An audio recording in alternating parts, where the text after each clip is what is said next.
We're going to take this Pit Boss Pellet Grill today, and I'm going to make some pulled pork. It's almost 100 degrees here in Florida today, so I think I'm just a little bit crazy maybe for even being out here around this smoker. But I've been wanting to make some pulled pork for a while, and I haven't made any on this Pit Boss Pellet Grill.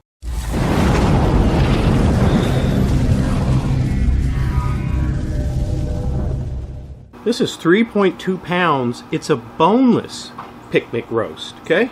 We're going to keep this really simple today. I'm going to use some Worcestershire sauce for the binder, and we're going to use this Oakridge barbecue.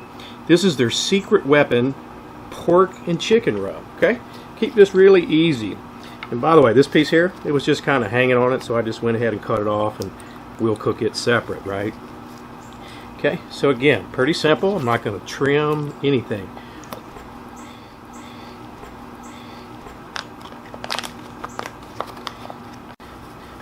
And then we're just going to sprinkle this guy up, all sides. You know the drill. I really like the color of this rub. This is the first time I've actually used this specific one. I mean, we love the Oakridge stuff, right? Tried most of them that they offer, but like I say, it's the first time I've tried this specific one. Their Dominator rib rub, you know, is great on pork. Okay, we've about got this all seasoned up. Let me just season this little piece, and then we're going to get over to this Pit Boss Pellet Grill. I've got this Pit Boss set on 200 degrees. You can see it's reading out 230. We're using cherry pellets today, okay? Just going to get that roast on there. There's that extra piece I had.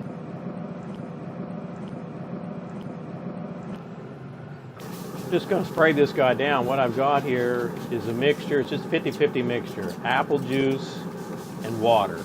Nothing fancy, okay? I'm going to put the lid down, let it keep going.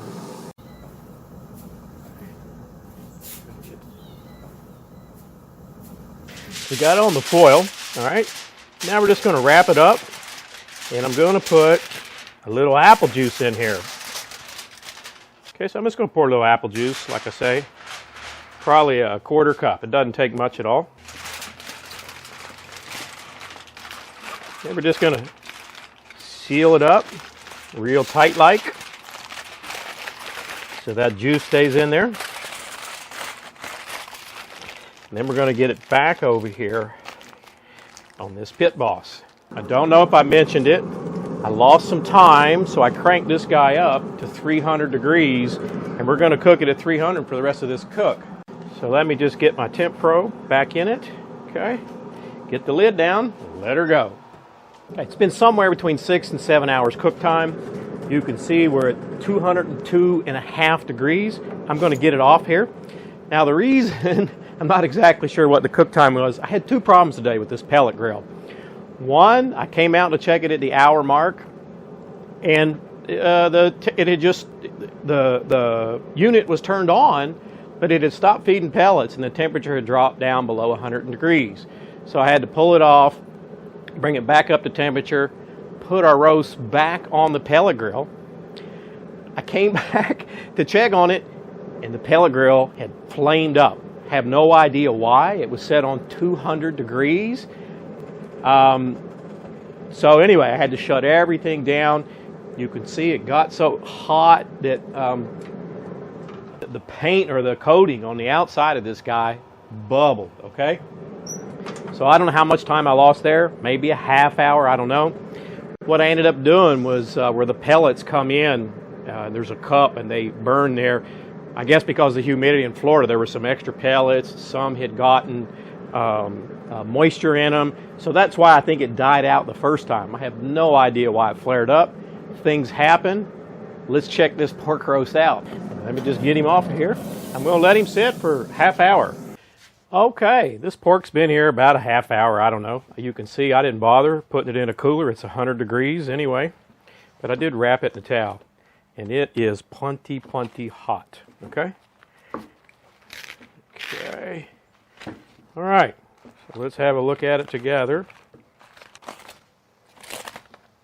Oh, look at that beautiful color. Look at that. Just look at the color on that. Okay. So We're gonna get her off of there. Let me get this foil out of the way. Towel. You know, we're gonna do a taste test. Okay, there she is. Okay, just take a few little pieces off. Okay. You can see a little pink there around the edge. Okay. But not a big smoke ring like you get with, say, the pit barrel cooker. Okay. And I would say that it's not as tender as my pulled pork usually turns out. Let me just shred up a little bit, and then we'll give it a taste, okay? There's our pork. You can see we got a little pink there. Like I say, not the smoke ring that you usually get with that pit barrel cooker. But look, it's pretty tender. See how it's falling apart? I say it's pretty tender. It's, you know, I said before, it's not as tender as some of my other pork butts and picnic shoulders I've made. It's not like just kind of melt, but you can certainly tear it apart with your hands. Now the flavor is something else. Saw how easy it was to do. You probably won't have the same problems with your cooker as I had today.